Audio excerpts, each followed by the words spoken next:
تبارک و تعالی نے قرآن کریم میں مختلف جگہوں پر بار بار اقیم الصلاۃ اقیم الصلاۃ اقیم الصلاۃ کہ نماز قائم کرو، نماز قائم کرو، نماز قائم کرو، بار بار اللہ نے حکم کیا۔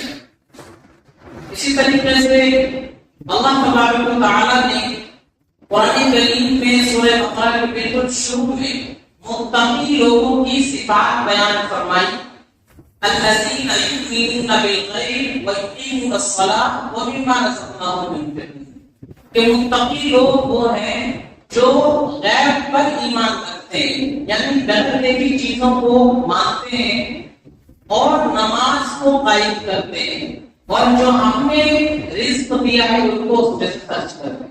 تو اللہ نے متقی لوگوں کی صفات بیان فرمائی کہ وہ نماز کو قائم کرتے ہیں۔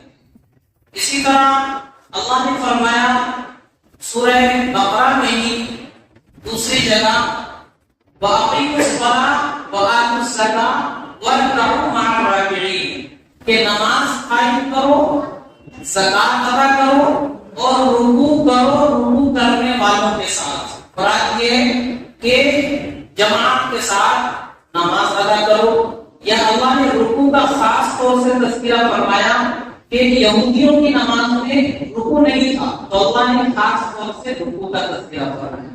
اسی طرح اللہ نے فرمایا سورہ بقرہ میں وَاسْتَعِينُوا بِالصَّبْرِ وَالصَّلَاةِ وَإِنَّهَا لَكَبِيرَةٌ إِلَّا عَلَى الْخَاشِعِينَ، کہ اللہ سے مدد طلب کرو صبر کے ذریعے اور نماز کے ذریعے۔ کوئی مصیبت آ جائے، کوئی پریشانی آ جائے، پہلے اس پر صبر کرو، پھر نماز پڑھو، اللہ کی طرف متوجہ ہو۔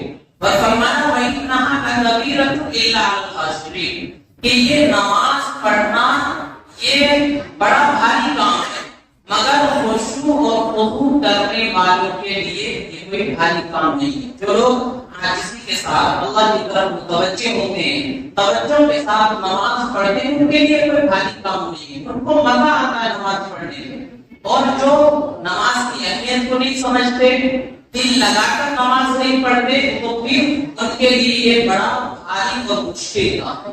تو اللہ نے مختلف جگہوں پر نماز پڑھنے کا حکم دیا، نماز خود بھی پڑھنے کا حکم دیا، اور ساتھ ساتھ فرمایا کہ اپنے گھر والوں کو بھی نماز پڑھو۔ سورہ طٰہٰ میں اللہ نے فرمایا وَأْمُرْ أَهْلَكَ بِالصَّلَاةِ وَاصْطَبِرْ عَلَيْهَا لَا نَسْأَلُكَ رِزْقًا نَحْنُ نَرْزُقُكَ وَالْعَاقِبَةُ لِلتَّقْوَىٰ، فرمایا کہ اپنے گھر والوں کو نماز کا حکم کرو اور اس پر جمے رہو، خود بھی نماز کی پابندی کرو، گھر والوں کو بھی نماز کا حکم دو۔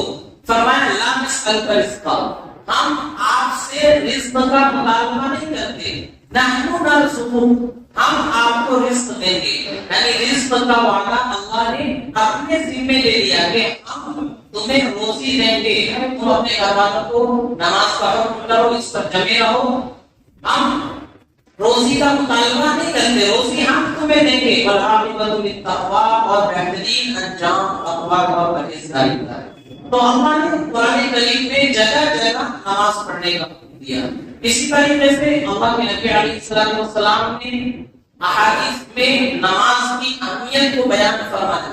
آپ نے فرمایا کہ نماز دین کا ستون ہے، جس نے اس ستون کو قائم کیا سمجھو اس نے اپنے دین کو قائم رکھا، اور جس نے اس ستون کو گرا دیا سمجھو اس نے اپنے دین کو گرا دیا، برباد کر دیا۔ جس طرح کوئی بھی عمارت ہوتی ہے اس ستون پر، پلر پر کھڑی ہوتی ہے، اگر وہ پلر ہٹ جائے تو وہ عمارت قائم نہیں رہ سکتی، اسی طرح یہ نماز دین کا ستون ہے۔ اسی طرح نماز ایمان والے کی نشانی ہے، نماز ایمان والے اور کفر کے درمیان فرق کرتی ہے کہ کون بندہ مومن ہے کون بندہ کافر ہے، اس سے پتہ چلتا ہے۔ نماز ایمان والوں کی خصوصی نشانی ہے، اسی طرح نماز مومن کی معراج ہے، جب بندہ نماز پڑھتا ہے تو اسے بڑا اونچا مرتبہ اللہ کے یہاں سے ملتا ہے۔ نماز کی اہمیت پر اس بات کو بھی دھیان میں رکھنا چاہیے کہ اللہ تعالیٰ نے جتنے احکام کیے وہ سب دنیا میں نازل فرمائے۔ زکات کا حکم دنیا میں نازل ہوا، حج کا حکم دنیا میں آیا، اور دوسرے احکام دنیا میں نازل ہوئے، لیکن جب نماز اللہ نے فرض کی اور نماز کا حکم دیا تو پیارے نبی صلی اللہ علیہ وسلم کو معراج پر اپنے پاس بلایا اور وہاں اللہ نے نماز کا تحفہ عطا فرمایا. تو اس سے بھی نماز کی اہمیت کا اندازہ ہوتا ہے. اسی طرح جو لوگ نماز نہیں پڑھتے ان کے لیے قرآن و حدیث میں وعیدیں بیان فرمائی گئی ہے کہ ان کے لیے اللہ نے سخت سزا تیار کر رکھی ہے.